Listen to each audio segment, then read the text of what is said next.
Okay. Hello, everyone. Thank you so much for joining us today on this Friday afternoon. We're right smack dab in the middle of the day. Hopefully, no one's getting blown away out there. It's super windy. My name is Kim Kramer. I am one of the dietitians for Divine Nutrition. I am also a certified diabetes educator. And I'm going to talk about weight loss medications today,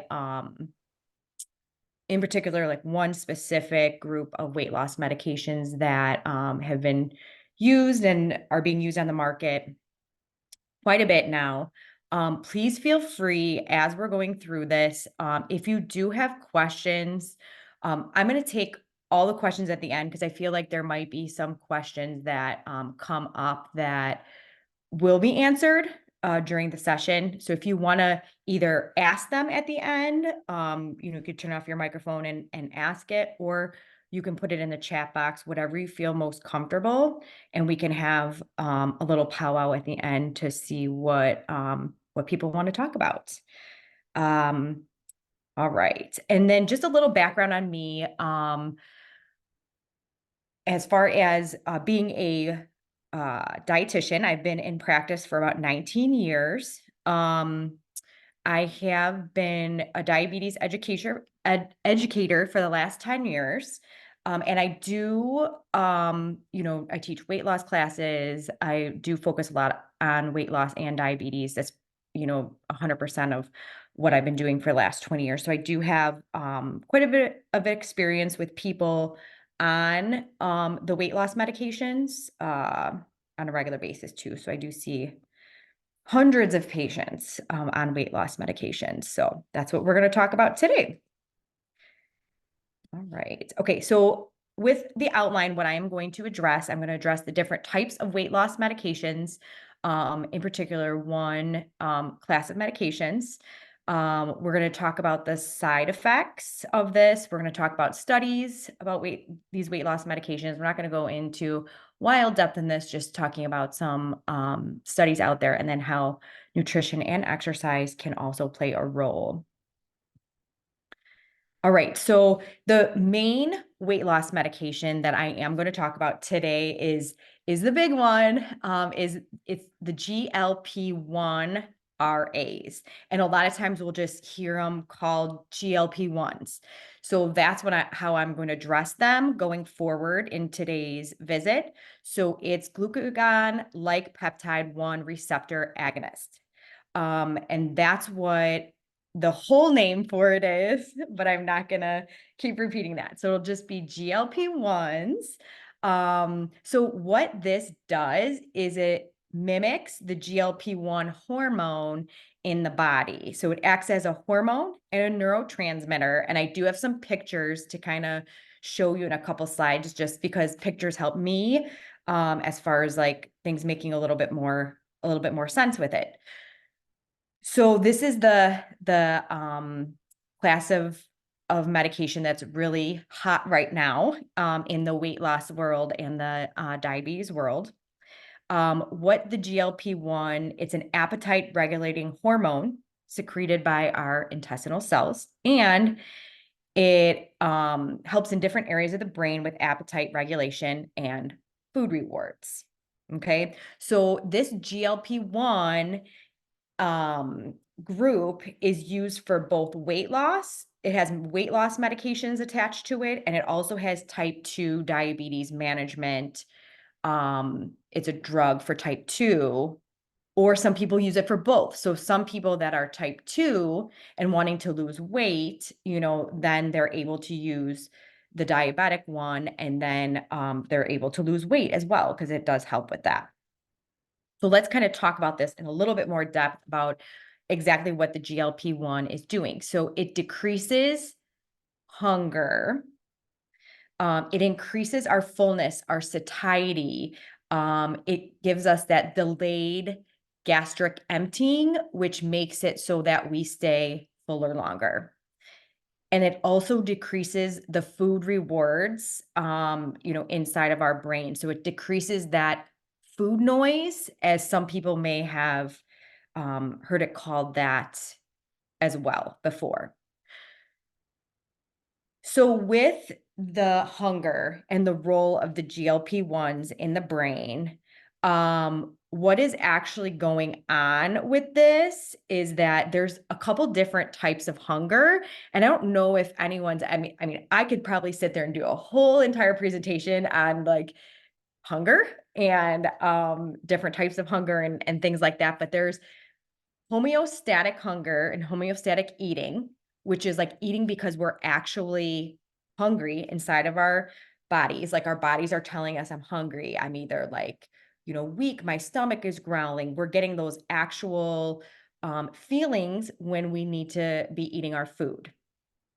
But then on the other side, there's this hedonic hunger. And hedonic hunger is when we're eating for pleasure, and then that is where the food rewards come in. So this is when we become like very preoccupied with our eating.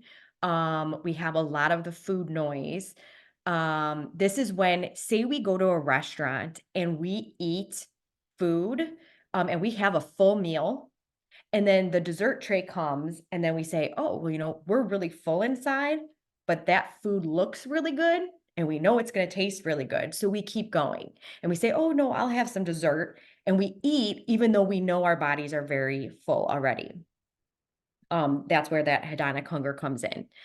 There's the executive function, where it's our bodies deciding and our brains deciding to eat, so that's driven by the pathways in the brain. And so how that GLP-1 drug works is it works in multiple parts of the brain to help with appetite. So it helps with, slowing down the amount of food that we're eating. It's helping with that food noise, that hedonic hunger as well. It makes us not so focused on food. And I'm not, this presentation is just about like talking about these medications just to kind of give people a little bit more like insight and information on it. It's not to say like, yes, we think you should go on them. No, you should not. It's just giving that information because they are so popular. What I do find, and this is just me being a dietitian, being in practice for a long time, those people that maybe don't get that food noise, and maybe there've been some lifestyle things that have come up. I know we all suffered through COVID, and that time where everything was shut down, the gyms were shut down, like life was shut down. And that was something that some people had gained some weight during that time. It was very stressful. We were at home. And so I feel as if those people that um, have, they're maybe making some, choices that they think that they can change, lifestyle things, all that kind of stuff. Maybe we should try doing the whole diet and exercise first, before doing the weight loss medications. Weight loss medications being more guided by those people who you've tried a lot of things. We've tried the diet and the exercise, and like that has not been working. We do have a lot of food noise. We think about food a lot. We find ourselves not being able to control our food and like control our appetite. Like we just, we're always hungry. Those would be more of the people that would be, appropriate for this medication. So it's not a quick fix. It's not something that we should just like, hey, we're gonna go on this medication, off this medication. It does take some thought process, some reflection to see if it's something we're appropriate for. I know a lot of times we're seeing, the media, and we're seeing celebrities. Oh, I'm just gonna take one of these medications to be able to like lose weight fast. And we don't want it to be like that. This is something that we want to make sure that we're, putting some careful thought into before going on this medication, and seeing if like we're appropriate, or maybe we can try other things first before going on this medication. That's my 2 cents. Okay. Going forward. So this is a great picture to kind of show the GLP-1s and what it does in different parts of the body. So, with the brain, we were talking about the brain earlier, so we can start with the brain. It decreases our appetite, increases our fullness, our satiety, increases our energy expenditure, so it helps us like burn more calories. And then where that our GI system goes, it like helps decrease the gastric emptying, so it keeps us fuller longer, and decrease our GI motility so that everything kind of slows down there. So, it has a role in multiple parts of our body. So that's something that we want to, make sure that we're keeping in consideration. I do want to talk about the pancreas as well, just because, that has to do with like the type 2 diabetes as well. So, with that, it's increasing our insulin secretion. So, that's something why a lot of times people with type 2 diabetes, it also helps with improving blood glucose levels as well. Okay. And with the liver, decreasing the hepatic glucose production in the liver so that, that in turn is helping with the type 2 diabetes. So it has a role in multiple places inside of our body, which is great. So I find a lot of patients that I work with are very scared to start with the GLP-1s because they think it's a new medication that just came out on the market. And this is not true. The first GLP-1 was approved for type 2 diabetes in 2005. So it's been, 19 years since that first one was approved. It was Byetta. It was not super popular. I feel like the injectable medications, people have the sense that these injectable medications are insulin. And they're thinking, nope, I don't want an injectable because it's like I'm taking insulin. I don't want to be on insulin. But this is not insulin. This is just an injectable medication. So, that one wasn't as popular, but then they started getting more popular and people that were more receptive to being on it. So Victoza was a very popular one, and that was a once a day GLP-1 injectable, FDA approved in 2010. Then Trulicity, which I'm sure people see the commercials about, that was a once a week one approved in 2014. So that was huge to be able to go from something that was like once a day injectable to a once a week injectable. That really got people interested in thinking, well, you know what? I can do this injectable once a week. Like it's not that bad. Bydureon was the one that was once a week. It was approved in 2017, and that one is not used anymore. Very, very rarely. I'm not even sure if they're making it anymore. But when I would go train, so one of the jobs in one of my roles in a other position that I have as a dietitian is that I go in and educate people on how to start on these GLP-1s. So the Bydureon was like a very, very big, intimidating pen.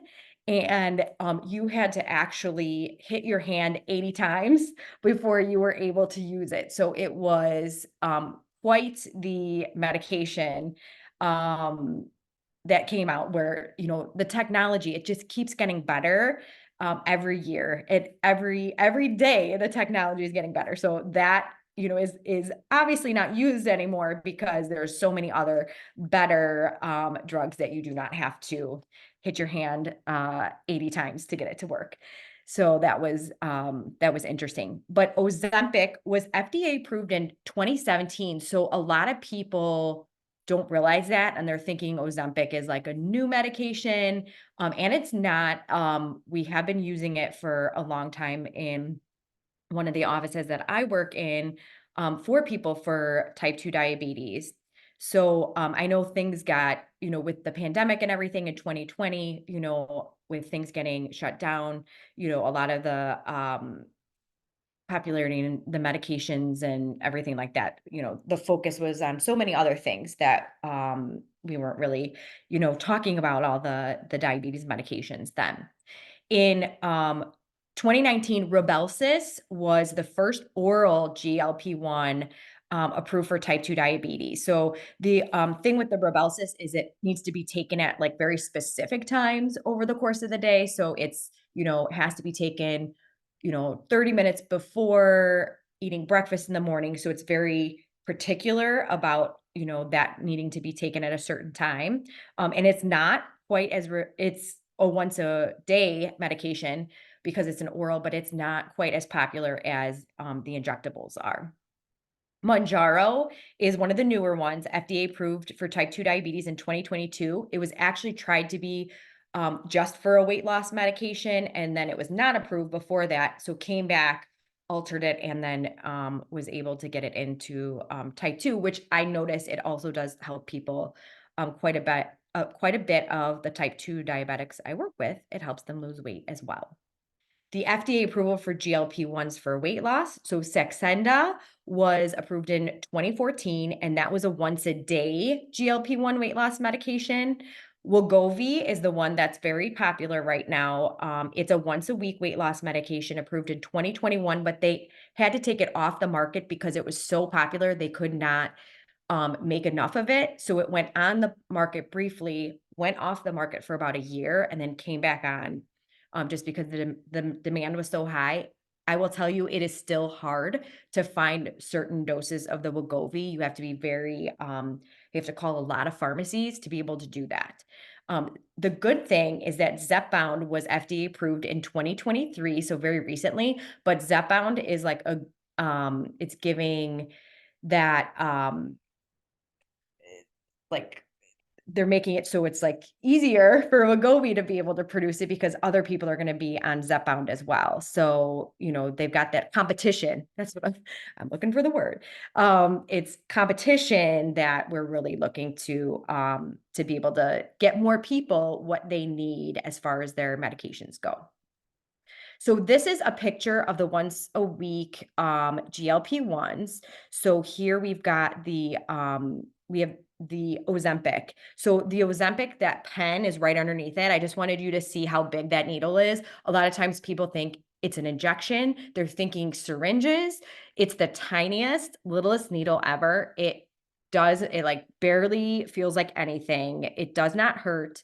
Most of the time we're putting it into our stomach and we're only doing it once a week. It's best absorbed in the stomach. People can use their leg or the fat in their arms, but like really it's going to be best absorbed. And if it's only once a week, then that's not a big deal to move around sites on the stomach.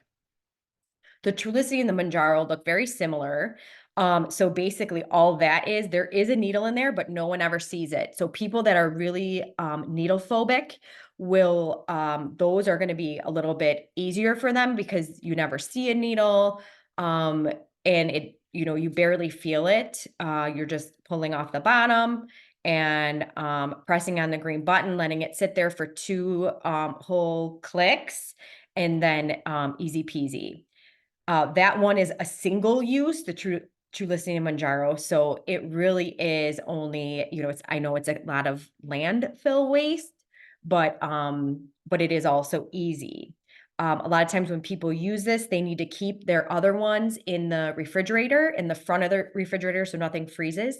But any unused ones, they keep in the refrigerator. Anything like Ozempic, if it's currently being used, it sits on the counter and it can sit on the counter for up to 60 days. We just don't want any extreme cold or extreme heat to any of the medications with that. So that's the biggest thing. And then usually I tell people if they're any of the like single use ones, the Mounjaro, the Trulicity, the Zepbound, that they should keep it out for like 2 to 3 hours before they use it, or else they might feel a little stinging. And that stinging is from the it being too cold. Okay, so that should be room temperature. Here's some of the GLP-1s for weight loss. So Wegovy, very similar to the Ozempic, same makers. So it's multiple doses and it's like tiny, tiny little needle in there. And then the Zepbound looks very similar to what the Trulicity or the Mounjaro would. So it's the same kind of container. So the doses with the GLP-1s starts off very low to get the body adjusted to the medication. So it's not intended that people stay on that very low dose, or it's also not intended that they're going to feel any fullness off of that. So some people will um, start on the lowest dose and say, "Oh, you know what? This isn't working. I'm just gonna go off of this." But it's not really intended to work in the first month. Some people do find that they're eating less and they're noticing that fullness factor, and a decrease in food noise. Some people don't at all. It just depends on the person. So it is intended just to get our bodies used to it for the first month and then increase from there. People with diabetes that are on the GLP-1s for diabetes mostly stay on that dose that is needed for their diabetic control. Um, but many of the weight loss GLP-1s have to gradually increase dosage. So some insurance companies will not even let them stay on the lower doses, like they make them go up once a month. So typically that is the factor. It's starting on the lowest dose for once a month and or I'm sorry, once weekly. Okay, so they're on it for 4 doses. And then the next month it's increased to the next dose, and then the next dose after that. It's very hard, even when doctors will write and say, "Hey, I only want this person to be on, the Wegovy of the 1.0 instead of moving up to the 1.7." It's very hard sometimes. And sometimes insurance companies will not approve that, and they keep, having them go up to more of the maintenance doses. So that's just something to be aware of if you are going to be going on any of the GLP-1 weight loss medications. So something like the Wegovy, I'll give you an example. That one goes from the 0.25 once a week for a month, then it goes to the 0.5, then it goes to the 1, then it goes to the 1.7, and then it goes on the maintenance dose of the 2.4. So that medication will take 5 months to get to its maintenance dose. So that's why I had mentioned before that this is something that, like, we really want to think about before we go on a medication, just because it is going to take 5 months to get to that maintenance dose. So it's a process. It really is. It is a process with that. It's not just like a short-term quick fix or anything like that. Or like, hey, I'm going to a wedding in 2 months. I'm just going to start this medication, because we're not going to be able to start it on something that is like going to give us like, optimal weight loss in those first 2 months anyways. So with insurances and the GLP-1s, almost all insurances will at least cover one of the GLP-1s for type 2 diabetes. You may not get to pick and choose. Like, you may not get to be like, "Oh, well, I really want to be on Mounjaro, but they're approving Ozempic," or "I really want to be on Trulicity," or, you really can't pick that most of the time. If you can, great, then have your doctor or your endocrinologist help guide you as far as like which one that they think that you should be on if you do have a choice. But at least one of those will be approved, which is great. The GLP-1s for weight loss are a little bit more tricky. They're not as readily available on insurance plans. I can tell you, like, they will be in the next few years because of their popularity, because of what they're seeing is happening with with results for people. They will get more readily available, but you can check online. If you go to the websites of the medications, you can plug in your insurance plan. They'll tell you if it's approved or not. So, you'll be able to see up front, is this medication approved? Which one is? The Zepbound is a cheaper option than the Wegovy if you are paying out of pocket, but a lot of times it is very, very high prices if we have zero coverage and then we have to pay for everything out of pocket. Something that people don't know is that many people with pre-diabetes are getting approved for those type 2 diabetic medications. So some people don't even know that they have pre-diabetes. There's like over 50 million people in this country that don't know that they have prediabetes. So that's something that anyone, like if you have never gotten tested for your A1C before, you might want to just see if you're finding that there's a hard time getting approval, with any weight loss medications. Like, do you have prediabetes? If you do, a lot of times those type 2 diabetications will help. So, an A1C of 5.7 to 6.4 is considered prediabetes. So just that information in case anyone, needs that. And then, now that they're really cracking down on those medications because Wegovy is back on the market, because Zepbound is available as a GLP-1 medication now, they're really cracking down on people that, you know, are on like Ozempic or Trulicity or Mounjaro just for weight loss and don't have diabetes or prediabetes. So that has gotten very strict, within the last like 6 months or so. A little bit of research here as far as GLP-1s in, so I'm going to go through type 2 diabetes and then, with weight loss. So just a little bit here. This is one of our like bigger studies that I'm looking at because we want to make sure it's not just 12 people in this study. So this was 735 patients, average age of around 60, average time of diabetes for 9 years, with an A1C of 8.18, followed for 18 months.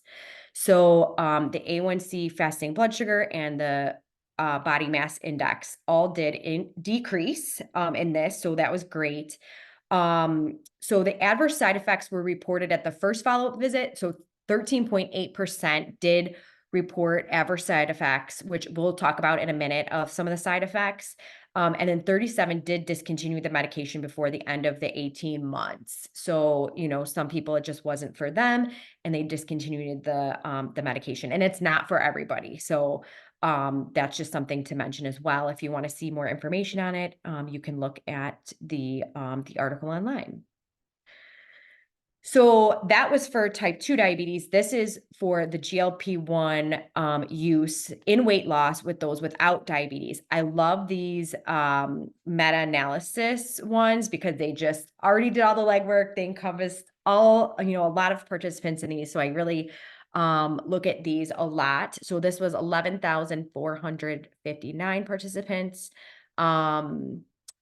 The weight loss in the GLP-1 group over the control group was 7.1 more kilograms on average. So, when we're talking about, because a lot of times they're doing things in kilograms, so I can give you the exact 7.1 to, we're looking at like 15, a little over 15 pounds more weight loss, rather than the ones that were in the control group. Okay. All right. And then there was better blood pressure control, cholesterol, um, and triglycerides when they were in the GLP-1 group. And it was better results with once a week GLP-1s than those that are once a day. And I have seen that in other research as well, even research that I've seen pharmaceutical companies present about their own medications, like once a day versus once a week. They're finding the once a week ones typically work a little bit better with the weight loss as well.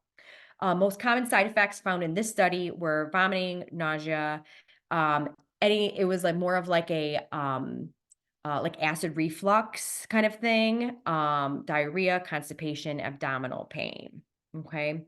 And you can see the information there if you want to look up the article. Okay, so let's talk about these side effects of the GLP-1s, the more common ones. So with nausea, this sometimes will happen to people when they start the new dose of the medication, maybe when they're like moving up the rank of the medication. So if they're going from like a 0.25 to a 0.5, they'll maybe notice some nausea for like the first few days. And then it kind of fades over the course of the week. So this is what I see most is that if they're like just starting it, some people don't get any issues at all. It just depends on the person.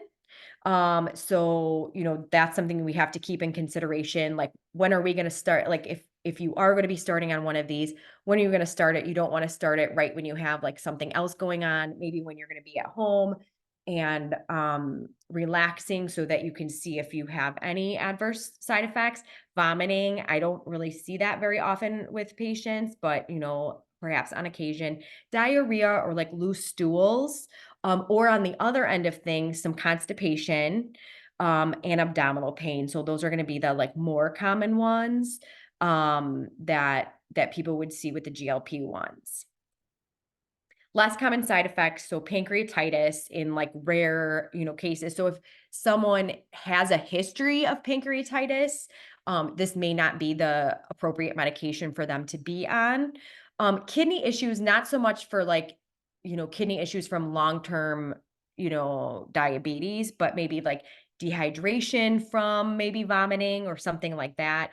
Um, Change in vision, allergies to certain medications. And I will say, just because someone may be allergic or having adverse side effects to like one of the GLP-1s, it doesn't necessarily mean that they're going to have the adverse side effects to all of them. So some seem to be a little bit, better for certain people. Um, Possible issues with gallbladder, very rare. Um, not so this is something important to not take if you're, pregnant, planning on getting pregnant, or breastfeeding. Main thing is it's not researched. So, we always tell people to, make sure that they're not on that, and not using that. Medullary thyroid cancer. So some people will say like, "Oh, I'm on a thyroid medication, should I not be on this?" Definitely talk to your doctor or your endocrinologist if it's appropriate, but it's one particular thyroid cancer and it's like a very, small type of thyroid cancer. So that, definitely that's why it's always important for the doctor to go through like the whole medical history before any prescribing any medication. It's not really indicated if someone does already have gastroparesis because it, as we said before, it delays gastric emptying. Well, if you already have a problem with gastric emptying, this is going to make it worse for you. So it wouldn't be intended for that population. And it can be an issue if someone is like type 2 diabetic and they are underweight or they're at their like lower end of ideal weight and they really aren't trying to lose any more weight. We can definitely work with you. Like I've had those type of patients before where they were underweight and they go on this because it's a diabetic medication, and it is a very like successful one. But then we work really closely to make sure that we're like trying to get meals in between and trying to work on the type of food that we're eating to make sure that we can not lose any weight or be able to try to gain weight on that. So that one gets a little tricky too. So as far as food and GLP-1s, what not to do, so main things that I see is people eating too much food in a single sitting or eating really fast. So if we eat really fast, we don't give ourselves that time to realize that like, hey, we are full. So that's one of the big factors. Greasy or fried foods tend to not sit very well. We can get nauseous off of that. That's when the loose stools or diarrhea can happen. And also like really high fat foods, we want to keep our um fat to like the really healthy stuff, such as like our monounsaturated fats, like our nuts and healthy oils and things like that, and try to keep the fat that we're to those things rather than the things that are gonna be like bacon and sausage and hot dogs and, like skin on the meat and, all that kinda stuff too. So we wanna try to keep the good healthy fats. So it does take a whole village to be able to do this. So it's very important to involve the whole healthcare team in this. So you want your doctor involved in this. You want your dietitian involved in this. If you feel like, if you already have a therapist or you feel like, that food noise that you may have, needs to involve a therapist. A lot of times that's a good idea, to get that aspect of it, in there as well, to get like a whole rounded, help. And then maybe it's a personal trainer as well to get that exercise component. So, trying to make sure we're getting like a whole team involved in this is going to give you the very best success if you are going to be going on weight loss medications. I do really encourage people to like always, it's not just about the weight loss medication. There's the food, the exercise, the weight loss. That is going to be the best approach. That is going to get, those best results. So we shouldn't just be doing like one of the three. Like we want to get all of those to get those best results. So a lot of people are asking about how long should I be on this? And they are recommending like to be on it long term for like long-term results. So that's what the companies, the doctors, like the research is showing that like being on this for like a long time is going to get the best results. Now, I've seen because I've seen a lot of patients on this, also see patients come off of it. Some people will be like right when they come off of it, that food noise comes back and it's a lot, and they find themselves going into, their habits they were doing before. Some people find that that's not the case, so it just kind of depends on the person. Um, and that's my own personal experience by working with people on, all these different medications. So, same thing as the side effects, that's going to depend on the person. And so is, when people come off, but it is know that, the maintenance dose of that, something like the Wegovy takes 5 months to even get on the maintenance dose. So, and yes, it would be intended that we would see weight loss, you know, all the way through there, maybe not in the first month, but going forward that we would see weight loss, but, it may not be, it's a long journey. So it's not just like a quick fix. There is in-body testing. So this is part of Divine Nutrition, with the consultations. And this is great, because what they're able to tell on that in-body testing is it comes out with like all different kinds of things, like what is the, resting metabolic rate for a person, how many calories should they be consuming, how much fat versus muscle is in like every appendage of our body. And then what can be done is, sometimes when people are losing weight rapidly, we're able to really see with the in-body testing if someone is losing muscle mass, are they losing fat mass? Like, because if we're losing muscle mass, that's going to be an issue, and then we want to change things nutritionally on how we're eating. So that would be where Divine Nutrition can come into play, because they have the in-body testing, that they could do that with people, and it's not done every week or every 2 weeks, but every like 4 to 8 weeks, to assess to see like where we're going with that and where we need to go forward. So that is something that Divine Nutrition does provide. Here are some other services that Divine Nutrition has. So there are 4 different dietitians locations it has expanded. So it used to be in Tinley. Now it's in Palis, Tinley, and Mokina. It can be in person or virtually, all different times of the day, whatever is convenient for people. We do have licensed dietitians in Illinois, or for any Indiana patients that want to do, virtual, and want to stay in their homes in Indiana or work in Indiana. That's fine. We just need to know that ahead of time. We're covered under Blue Cross Blue Shield, PPO, Aetna, United, and Cigna. And the office manager can check ahead of time for coverages, let you know exactly what the coverage is. And many insurances do cover at 100% without deductibles or copays or any kind of co-insurances. It's very different than, other services. It's considered a wellness visits. And so, many cover at 100%, which wasn't the case 5 years ago, but definitely has changed in the last 2, 3 years for the better. You can book yourself on the website or have us book it for you. So you can feel free to reach out, or you can just book yourself a session, and then you'll get all the paperwork sent to you to fill out as well. And the website is thedivinenutrition.com. Or you can just Google it, and it's the first thing that pops up there. Just a little bit of information on the upcoming classes. We have a lot of classes coming up next week. So there's pretty much a class that starts almost every day of the week. So there's a 6-week weight loss classes. So that's the Strong Me weight loss classes. And there's one start on Wednesday, April 17th at the Divine Nutrition Palos Heights location.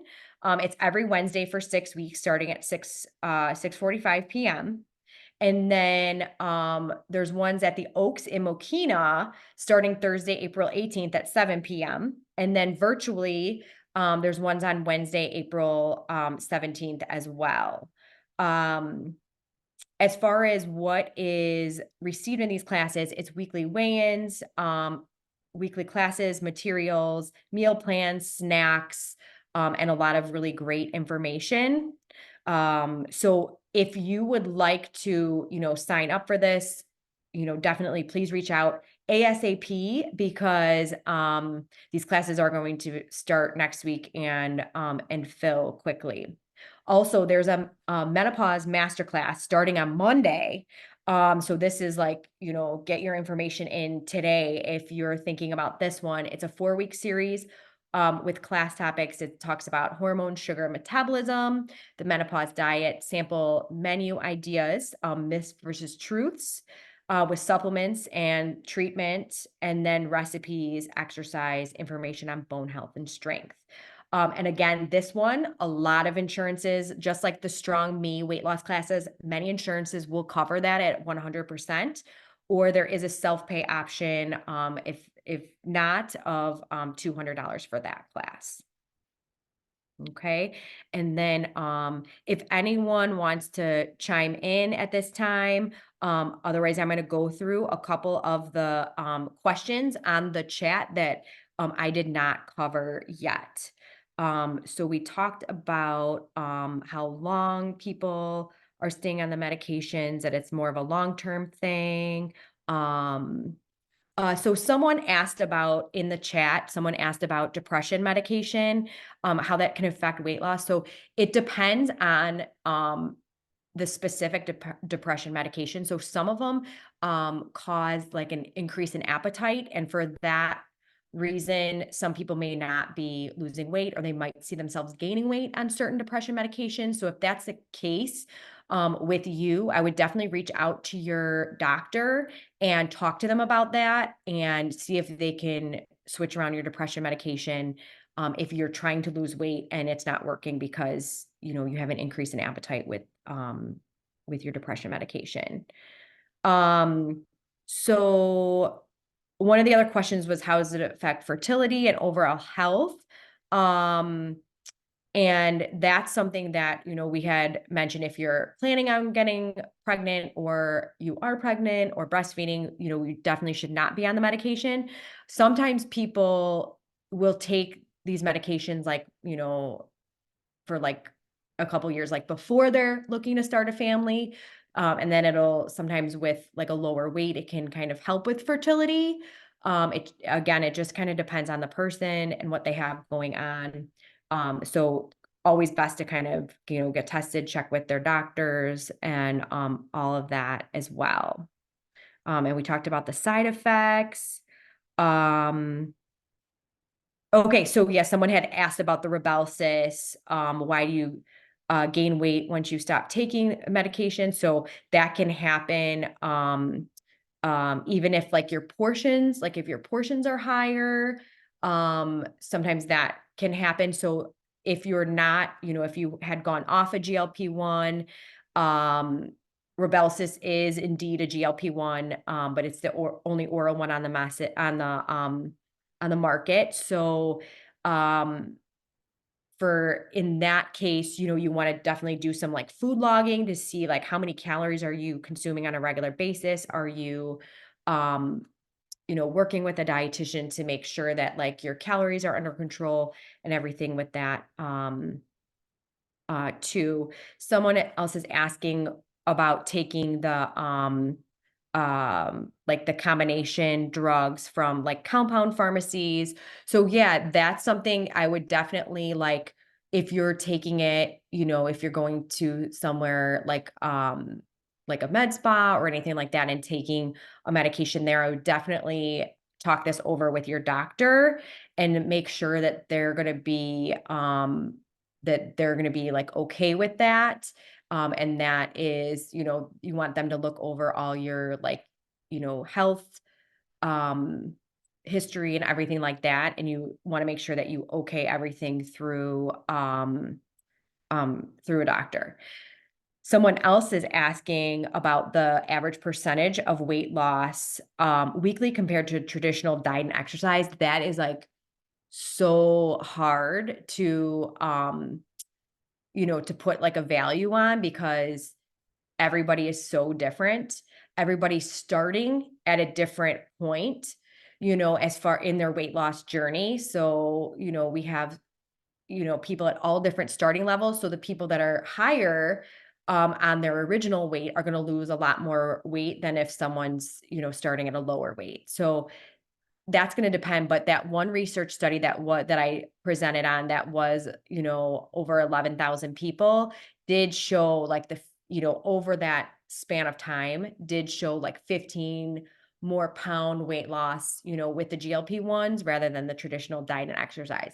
As I mentioned before too, it's a good thing to trial the diet and exercise, um, to see if like that will work first, before just like jumping into any GLP-1s. So, trying that if it's not working and we're still like struggling, then maybe considering it. But again, it's individualized and should definitely be talked about with our doctors as well.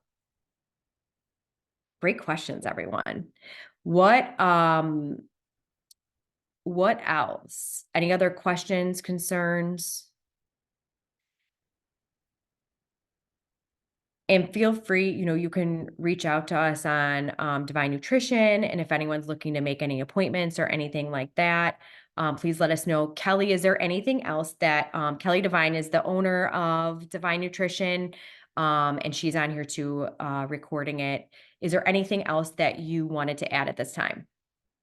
No, just let us know if you have any more questions. I know a lot of people have been either trying to get the medication or weighing in on whether it's the right medication for them or not. We have been working with a lot of clients who um, are either on it and want, nutrition assistant while on the meds, or they would like to try diet and exercise first before starting the meds. Or some people had some side effects, so we were trying to help them like manage them as well. So we're definitely here to support any way you guys go in regards to the medications. So just reach out to us with any questions. All right. Thanks so much, everyone. Thanks for joining us today. Have a good rest of your day and a good weekend. Take care. Have a good one, everyone. Bye, Kim. Bye.